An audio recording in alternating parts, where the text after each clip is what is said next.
विनय प्रार्थना करना है, प्रभु मेरे हाथों के द्वारा कोई बुरा कर्म ना हो। हाँ, मेरी जीभ के द्वारा किसी भी प्राणी को कष्ट ना हो।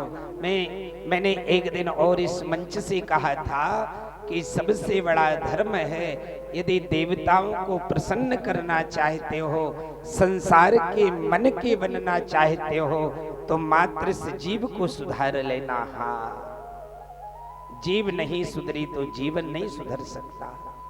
जीव को तो सुधारना पड़ेगा।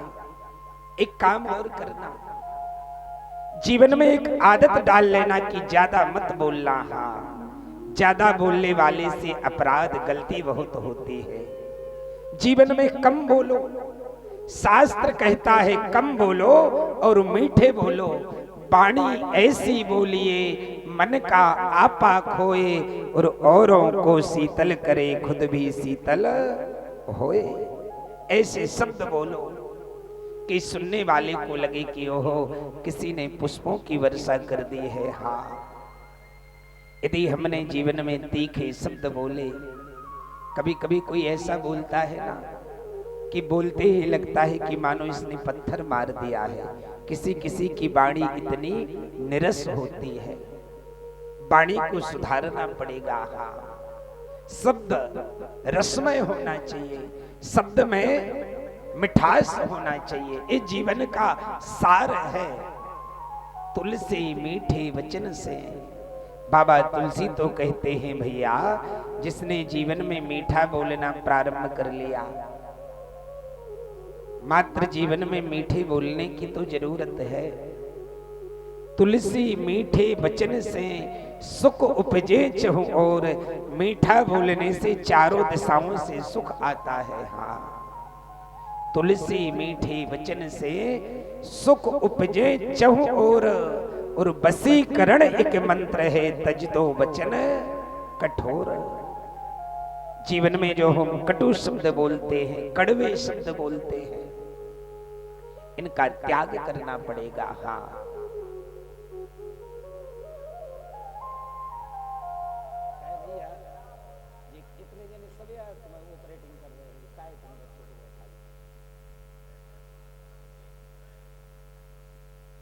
आप लोग बात कर लो बेटा, हम बाद में करेंगे। तुम्हारे कर लो अपनी कथा करो।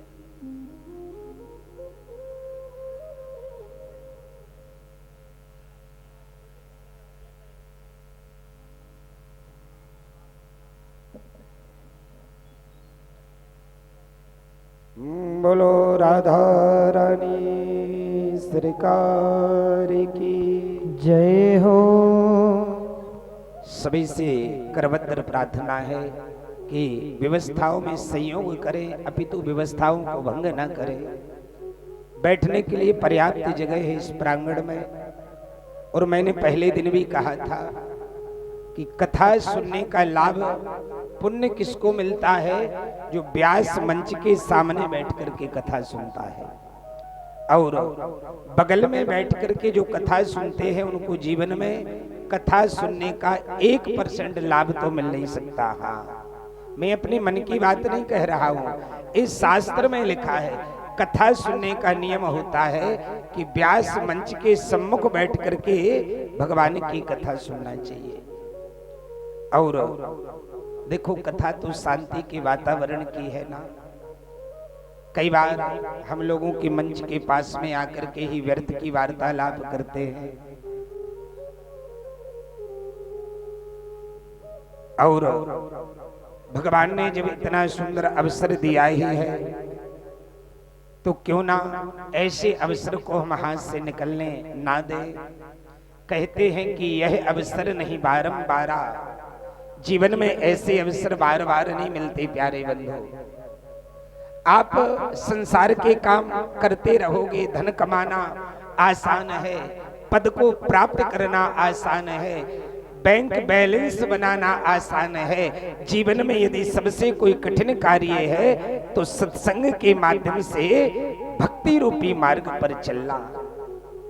और भक्ति रूपी मार्ग पर हम लोग कब चल पाएंगे? जब हम भगवान की कथा को सच्चे मन से श्रवण करेंगे। कथाओं को भी सुनने का नियम होता है। कथा कब हमारे जीवन में लाभ देती है? जब हम मन की चंचलता को दूर कर ले। हाँ, यदि हमारे चित्त में एकाग्रता नहीं है, हमारे चित्त की चंचलता बराबर बनी हुई है, शरीर से तो यहाँ पर बैठे रहो, यदि मन यत्र तत्र भाग रहा है तो आपको फिर कथा का आनंद नहीं मिल सकता। हाँ, कथा सुनने का नियम होता है, मन को एकाग्र करो, संसार के किसी भी शब्द पर ध्यान मत ले जाओ, मात्र कथा सुनते समय तुम्हारा ध्यान कथा के शब्दों पर होना चाहिए। फिर देखना जीवन में कथा कितनी रंग लाती है। हाँ, कई लोग कहते मैंने कथाएं तो खूब सुनी लेकिन परिवर्तन कुछ नहीं हुआ, तो भैया कहीं ना कहीं सुनने में भेद रहा होगा, आपने मन से कथा को सुना नहीं है। कथा तो वो कल्प वृक्ष है कि कथा सुन करके महाराज अजामिल जैसे जब पापात्मा को भी भगवान सदगति प्रदान करा सकते हैं, तो कथा सुन करके क्या हम सबका कल्याण नहीं होगा? श्रीमद् भागवत के सप्तम षष्ठ छठवें स्कंद में 19 अध्याय हैं। अजामिल के पावन चरित्र का जैसे ही वर्णन हुआ, श्री सुखदेव कहते हैं, राजेंद्र, एक कान कुब्जीय ब्राह्मण था, नित्य प्रतिदिन हवन करने वाला। हाँ, जानते हो ब्राह्मण किसको कहते हैं? भागवत जी में लिखा है, ब्रह्म जानाति इति ब्राह्मण, जो ब्रह्म को पहचाने, जो ईश्वर को समझे, जिसके मन में ये भाव हो कि संसार के सभी प्राणियों के अंदर ईश्वर विराजमान है, वही ब्राह्मण है। जो ब्रह्म तत्व को समझे, कान कुब्जीय ब्राह्मण, नित्य प्रतिदिन अग्निहोत्र करने वाला ब्राह्मण का कर्म है कि ब्राह्मण हर दिन हवन करे, ब्राह्मण अग्निहोत्री होना चाहिए। आज जैसे ही देखो, एक बात और ध्यान रखना, जीवन में दान जरूर करना, दान करने से जीवन की गरीबी नष्ट होती है, लेकिन एक बात स्मरण रखना, कभी कुपात्र को दान मत कर देना। हाँ, सत पात्र के लिए दान करना। यदि आपने कुपात्र को दान किया जो दान लेने का अधिकारी नहीं है, तो ऐसे कुपात्र को दान देने से दान देने वाला भी नरक का गामी हो जाता है।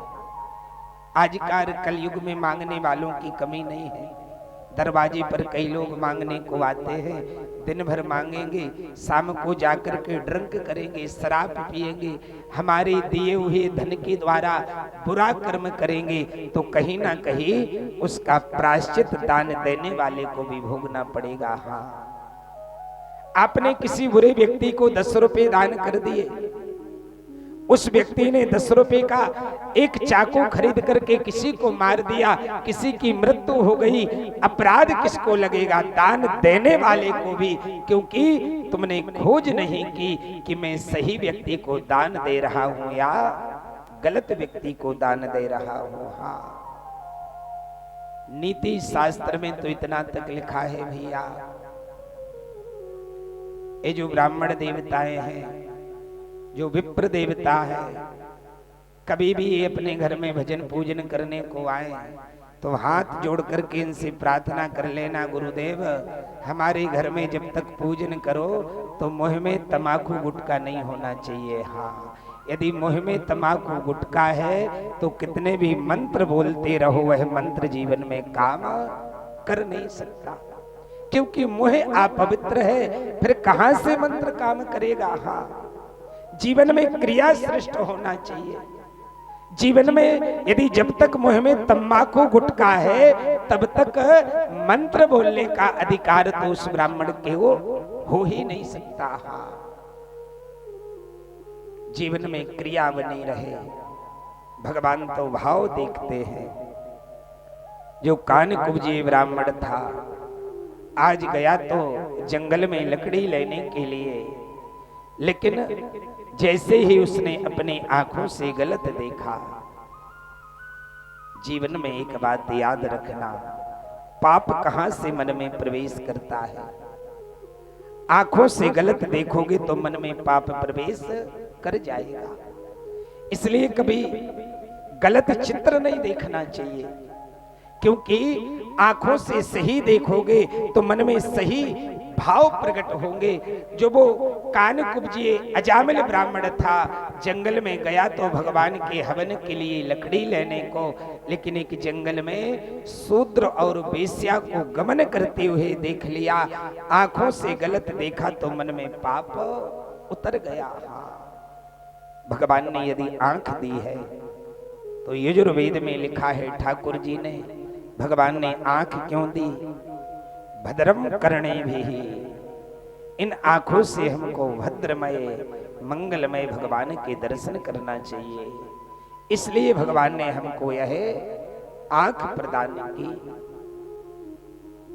आज जैसे ही गलत दृश्य देखा, उस वेश्या को लाकर के उस ब्राह्मण ने अपने घर पर रख लिया। वेश्याओं को पुरुष प्रिय नहीं होता, उनको तो धन प्रिय होता है। हवन करने वाला वह ब्राह्मण वेश्या की संगति में आया। वेश्या कहती है, किस हवन पूजन के चक्कर में पड़े हो? बोलो राधा रानी सरकार की जय। भैया हमारा तो गला लग गया, इसलिए जय बोलने में आवाज नहीं निकल रही। आप लोगों का थोड़ी गला लगा है, कम से कम आप लोग तो जोर से जयकार बोल सकते हो। पहले एक काम करो बेटा, थोड़ी जगह और है आगे, आप लोग खिसके आओ आगे को, पीछे जगह निकल आए, आने वाले भक्त बैठते जाएंगे, थोड़ी थोड़ी खिसके आओ।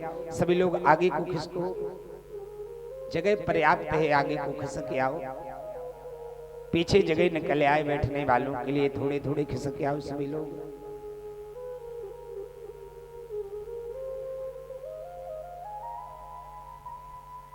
देखो ऐसा नहीं करना है, खिसकना भी है आगे को, नहीं तो वहीं के वहीं हिल जाओ और खिसको बिल्कुल नहीं। हाँ, फॉर्मेलिटी नहीं करना है, थोड़े थोड़े खिसकना है, जिससे जगह निकल आए बैठने वालों के लिए। बोलो राधा रानी सरकार की जय हो।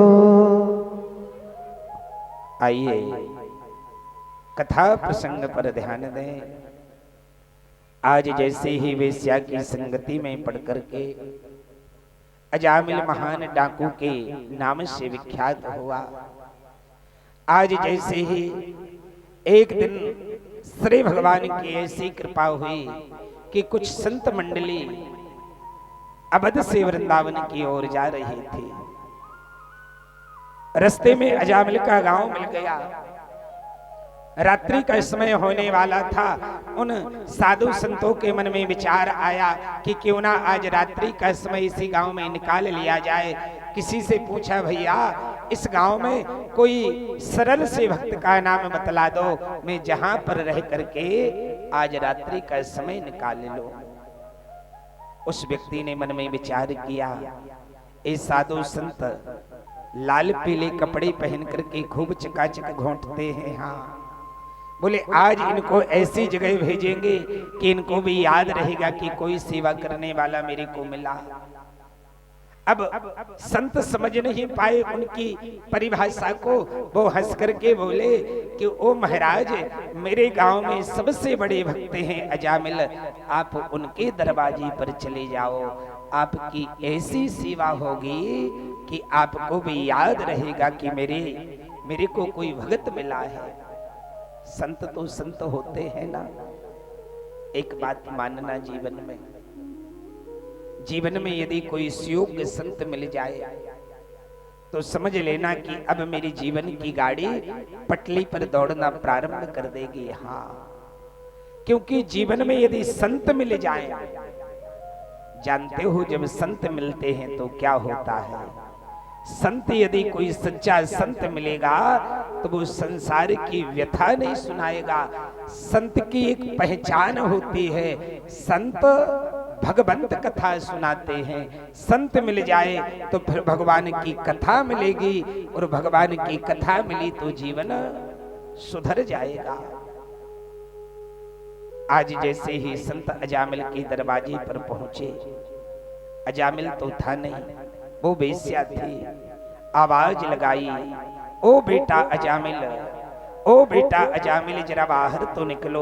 वो वेश्या दौड़ी दौड़ी आई, संतों की जमात को, संत की मंडली को बाहर खड़ा हुआ देखा।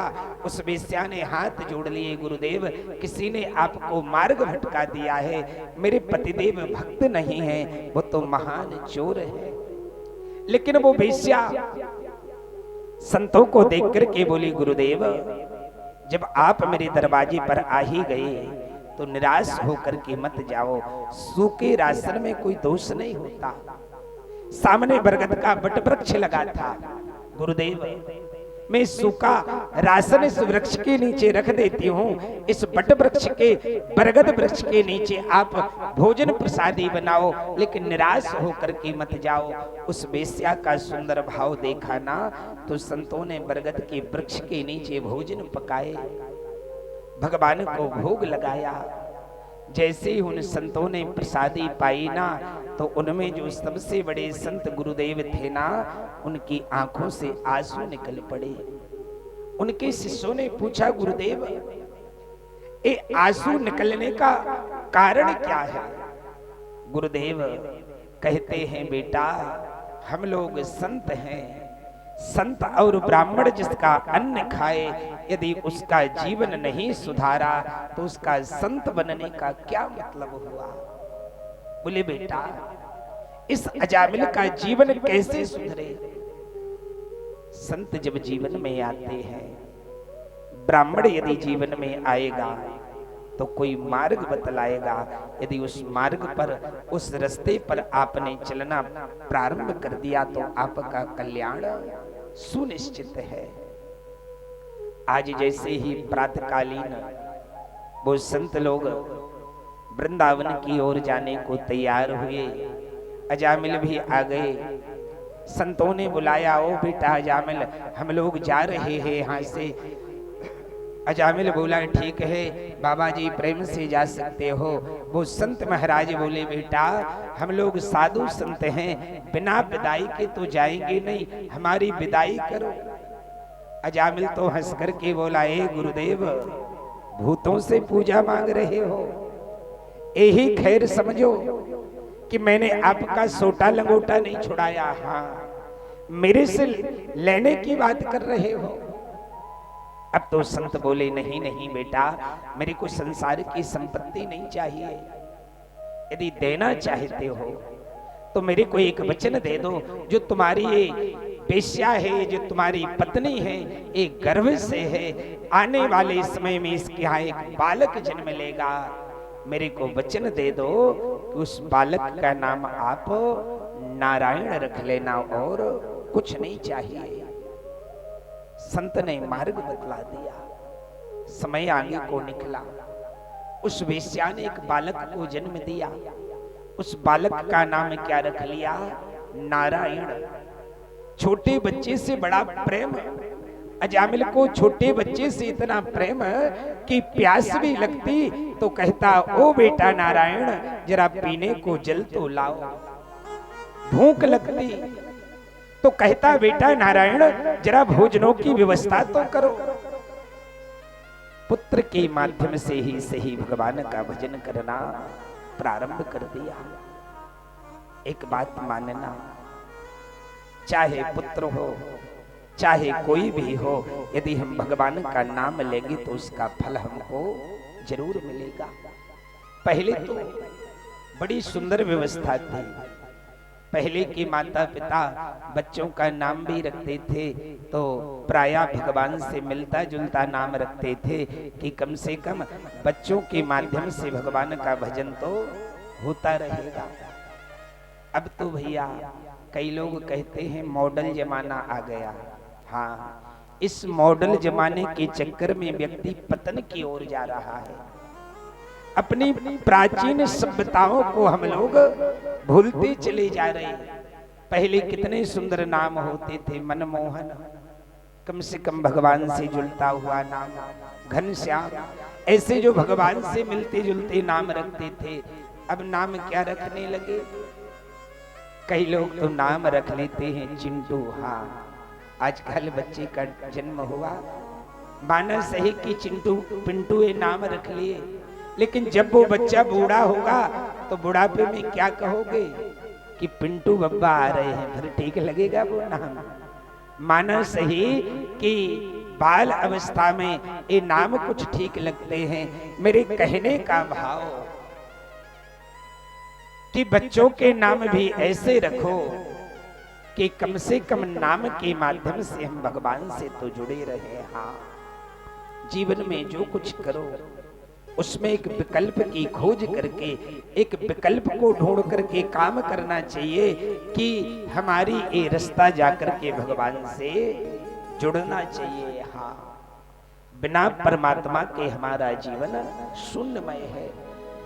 जैसे ही आज अजामिल की मृत्यु का समय आया महाराज, और जब मृत्यु का समय आया ना, बहुत मनमानी करते हैं लोग बाग, बिल्कुल ध्यान नहीं करते कि अंत में क्या होगा।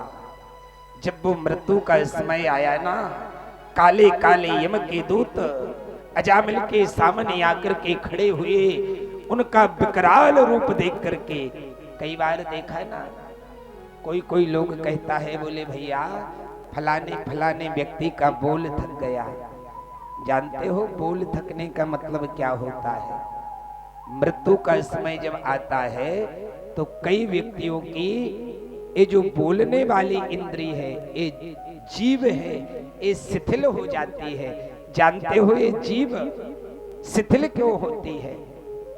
जब वो यम के दूत लेने को आते हैं, यम के दूतों को जब सामने खड़ा हुआ देखता है प्राणी, तो उस समय उसके जीवन की किए हुए सारे कर्मों की रील उसके दिमाग में घूमती है। हाँ, जब वो यमदूत आते हैं लेने को, तो जीवन में उसने जितने अच्छे बुरे कर्म किए वो सारी रील उसके दिमाग में घूमती है। सारे चित्र दिखेंगे उसको, घबरा जाएगा, राम राम अब क्या होगा।